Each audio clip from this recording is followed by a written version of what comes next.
Good morning, Spirit fam. It is Wednesday, October 20th, and tonight we have the full moon. We actually have it this morning. So the full moon in Aries, the full hunter's moon, which comes right after the harvest moon that we had last month in September, peaks at 9:57 a.m. Chicago time. And it says to avoid shopping or making important decisions from 9:30 a.m. to 3:15 p.m. because after that the moon moves from Aries into the sign of Taurus. So I find that very interesting that the full moon is starting off in the sign of Aries, but it's actually going to finish off in the sign of Taurus. So very interesting. And if you guys were not aware, on Monday, on the 18th, Mercury actually is direct. So that is a huge weight lifted off our shoulders where technology and communication is going to be back online now if you've been having issues with it, because I know I have.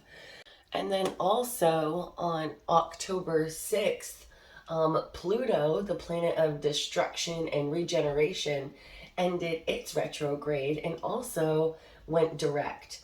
So when Pluto is in retrograde, what this does is it encourages us to go inward and to reflect and process on deep-rooted issues and control issues, and to look at our shadow sides and to meditate on how to get toxicity out of our relationships as well as out of our behaviors.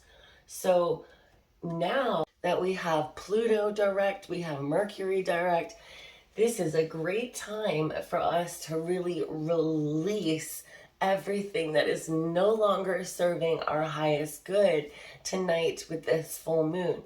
Personally, I showed you guys that I did a new moon spell jar where I burnt my intentions on bay leaves. I was actually given the idea by somebody on this page. Thank you so much, Amy.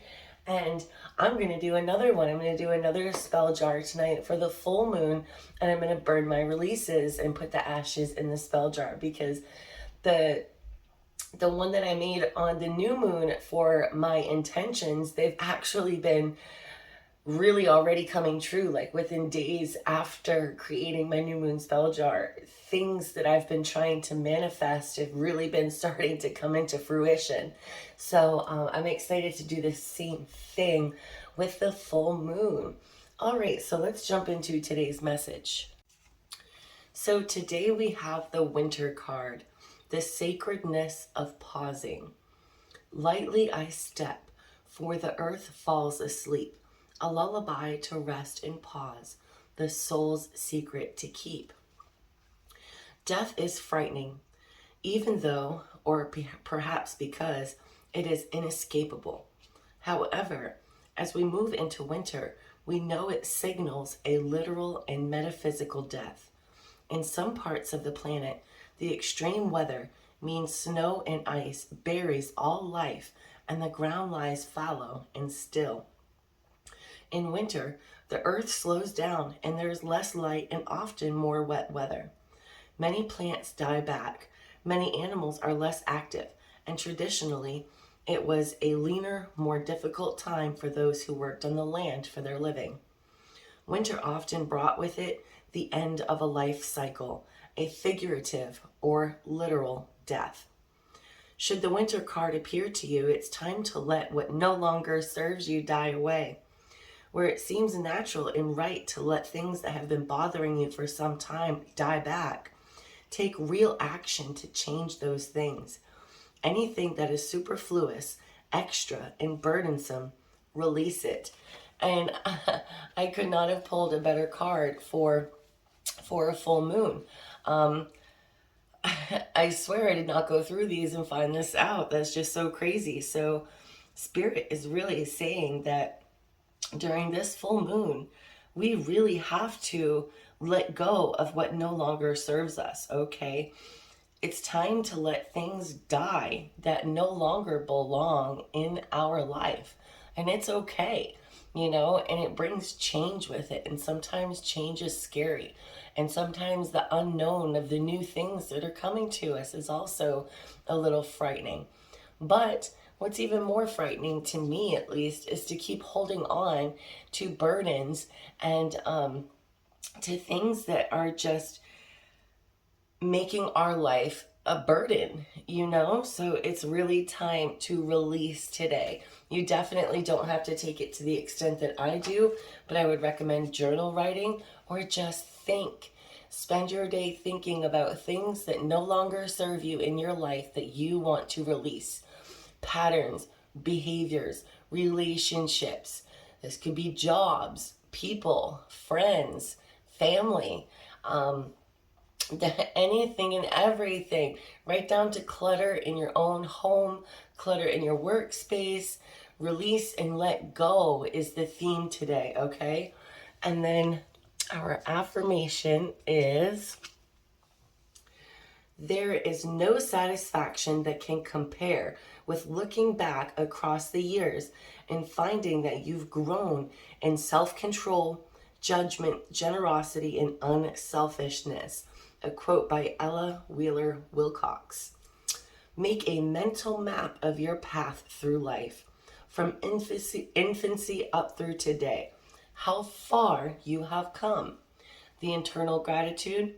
Using 5-year intervals starting at birth through your current age, make a map of your emotional journey through life. I like that.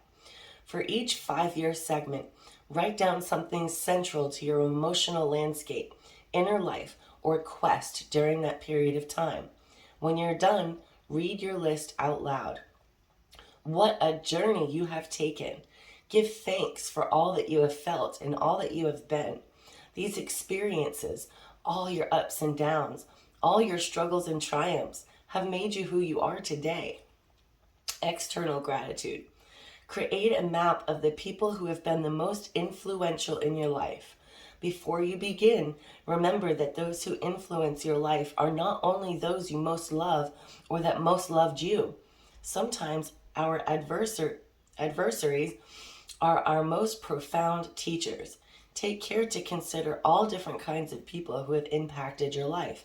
Caregivers, family members, friends, teachers, neighbors, even authors, filmmakers, or people you knew primarily through their work or ideas. Start with childhood and work up through your current age in 5-year segments. As you name these important people in your life, send them gratitude for helping to shape you into the person you are today. Now, I'm starting to realize that when the card's right side up, it's probably for the internal gratitude, and when it's in the reverse position, it's probably the external. So I implore you to go ahead and consider doing both throughout the day, or pick the one that stands out to you the most, whether that's the internal gratitude or the external gratitude.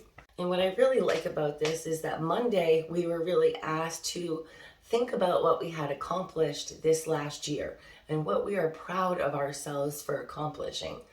And then yesterday we had been asked by Spirit, what is holding us back from sharing our unique self and our authentic truth with the world? So first we were asked to reflect on this last year and see what we're proud of ourselves. And then we were asked what other gifts within us remain unopened. How else can we tap into our potential? So that's pretty interesting that now today we are going to be still, take a pause, reflect on what needs to be released, and then make a mental map of your path throughout your life. And through this, you're not only going to be able to see every 5 years who helped you, who helped you get through the biggest, most powerful times of your life, whether they were, good uphill or downhill. But then at the same time, Spirit is asking us again to really, really see how far we have come. Okay, that's really important for us to be able to release what no longer serves us so we can see how far we can still go. Okay, guys, So today is a day of reflection. It's a day of introspection. It's a day of going within. Um, and again, if you aren't familiar with full moon rituals, um, and you're not interested in taking bubble baths, just go out and connect with the moon. Just go out there and be with it. Just connect. Really reflect as you're staring at the moon and think about what is in your life that no longer needs to be there because it may be holding you back from reaching your highest potential. All right, I hope you all have a super awesome Wednesday. I'm excited for this full moon energy. I can already feel it. And let me know in the comments, what is one thing that you will be releasing during this full Hunter's Moon in Aries/Taurus? I personally am releasing some inner child wounds that are holding me back from being my full authentic self, that are holding me back from reaching my full potential and my full greatness. And I feel like over between the new moon and now, I've really had a better idea of identifying exactly what these childhood wounds are, so I can release them and heal them and really step into my true authentic self. And I wish nothing but the same for you guys. All right, love, light, and blessings. I hope you have a super awesome day, and I'll be back tomorrow. Bye.